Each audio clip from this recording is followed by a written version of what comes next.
This is Did you freeze? Smart. She's just so smart, but I think Rin is really rattled by Sutton. I was gonna say, as you freeze on me. No, I agree. I mean, first of all, we talk about Bethany, we talk about Countess Cabaret. Add Lisa Rinna to the list. This Rinna lip shit. This is real. This is an actual real. This is a business. This isn't, and I'm not trying to cause any shade to like Robin and her hats or Ramona Pinot Grigio, but like Rinna's now got a real product. Like Countess Cabaret is a real fucking thing. It sells out. Yes. Like Rinna, I don't know how Rinna Ritas are going to do. I don't know how Rinna Rosé is going to do, but the lip kit, it's real. I mean, like the most famous person in the history for their fucking lips is Lisa Rinna. This is brilliant. And then you have, 220 something like influencers that are more popular than you and Dad will ever be. And now they're in on the action. And there's one named after Delilah. And it's brilliant. It's just brilliant. Yeah, she has a real thing. And she was on Kelly and Ryan. And Kelly's like, no bullshit. Like, I'm not bullshitting you. This is actually, I use every product of yours. I mean, look, I know people that are housewives and stuff that have got it. Her team sends this shit out for free to everybody. It's out there to every celeb. Brilliant. I mean, as you should, right? Brilliant. No, it's a good, listen, if like I were on Housewives, I would be a cross between like Sutton, I think, and like a Ramona. I would just be like, it seems like you're mad at me. Like you would be screaming at me and telling me to go fuck myself. And I'd be like, seems like you're having a bad day or mad. Like I don't get mad. You could tell me to fuck off. I don't care. Like I actually enjoy it. Just please tell me to fuck off. I'd rather that than some bullshit of like you're smiling to my face and you have a problem. Like you have a problem with me? Why didn't you fucking tell me 5 days ago? Yeah. I didn't mean to cut you off. Sorry. No, I was just saying it's so good. The last couple of episodes have been so good. Of course we were subjected to, he's a good singer, but, oh my God, who's the new one? Diana's boyfriend, is it Asher? So Asher, of course, like had to do a big singing performance or whatever, at the holiday party that she had. So we had to listen to that. And then, Erika was drunk. So she started like singing along with him and they were all mortified and embarrassed. I mean, it was really good too. she did Erika being drunk and then trying to explain to Kathy why she wasn't at Paris's wedding. You could tell Kathy was like, very, Kathy's never going to say anybody's like trashy, but Kathy was over it. It's just really good. It's such a great season.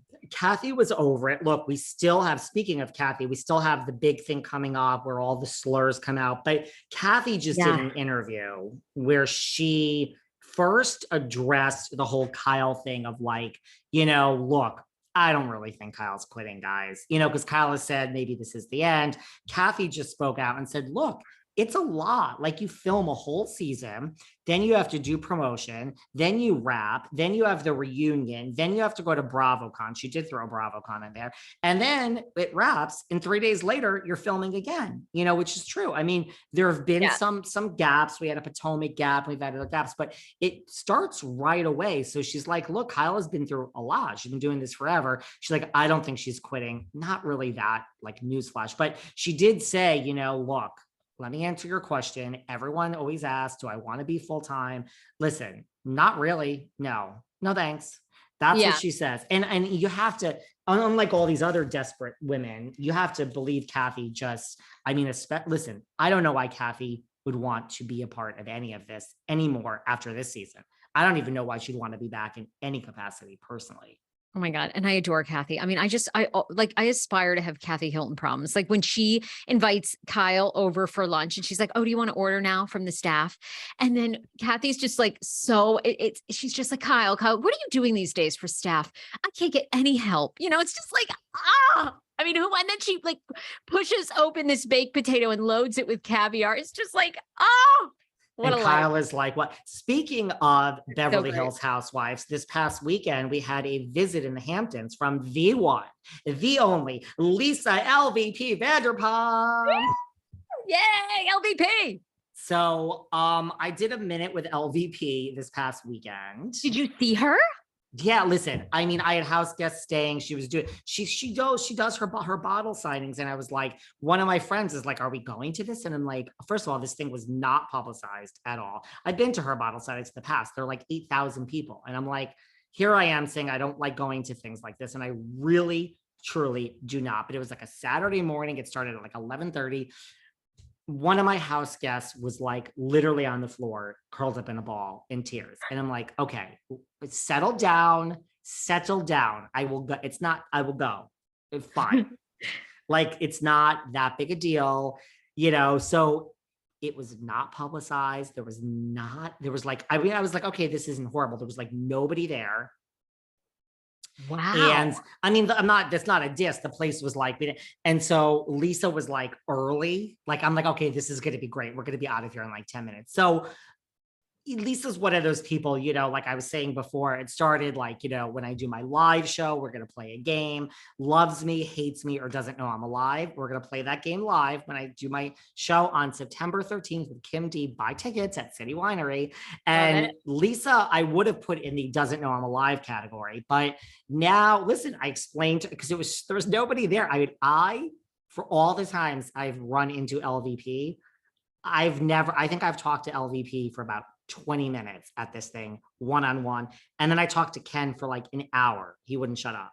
Love you, Ken. But God. So I explained what I do for a living. And like, listen, at one point when she really got it, because I said, like that podcast, well, like last week, remember Sheree Zampino told Kyle to sit down? Oh, the light bulb went off for Lisa. She's like, oh, that's you. So then when she got this, she was like, oh my God, like everything we just talked about isn't going to be on your podcast. Because I mean, we were talking about like a lot about the show and about her and about everyone. And then like my friend I was with was like videoing us. I didn't know what was going. I was like, why are you video? And then Lisa was like, what is this? Like, I'm like, no, like this friend doesn't understand how any of this works, and podcasts and social, like this friend of mine is not on social media at all. I'm like, no, this isn't like Lisa thought my friend was videoing us to like me to say like, hey, TMZ, look what Lisa said about Kyle. And I'm like, listen, I don't do dirty. I don't do dirty. You have nothing to worry about. I mean, then I was like, Lala loves me. We have a great relationship. She's been on twice, and it's like Lisa was like I was like, do you want me to like book you right now? Like, where do you want this? It didn't look, I mean, then I said to my team here, like, get off your asses. I'm paying you every fucking month. Here's all the information. This is how you get like make this happen with Lisa. I don't know if it's going to happen, but what else can I, listen, I mean, of course. I love it. Do you think she had anything good to say about